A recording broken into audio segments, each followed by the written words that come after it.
Good morning सांग माने मु मोर आउ गोटे मोर मिनी ब्लॉग को आपण मानक स्वागत जनाऊँगी। तो जेहेतु आज संडे एठी सखाळु सखाळु मटन आ चिकेन दुकान खोला ही जाइतिला। तो सेपटू आसिक देखे तो मो गुन्नू एठी कंपनी पई पूरा रेडी होउथिले। तो तांकर जेहेतु टाइम हे गला तो से मते टाटा करिके एठी पळौथिले। तापरे से गला परे मु एठी आराम से फ्रेश हे टिके स्टाइल मारी दउथिली। तो तापरे मते भोक एते जोर से कला तो मु संगे संगे एठी सुजी उपमा बनई देली।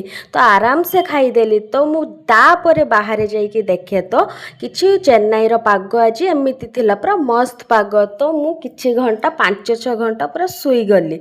तो उठिकी देखे तो मो गुन्नू एठी मो बाई चिकेन नेकी पळे आसीथिले। तो एठी संध्या बेले टिके 2 जण बसिकी चटपटा खाईदेले। तो रातिका पाई एठी बिरयानी पाई मो गुन्नू एठी बिरयानी तैयारी करूथिले। तो हमर बिरयानी भी हेई गला। देन आमे खाई के गुड नाइट हवा पाई चलिलु।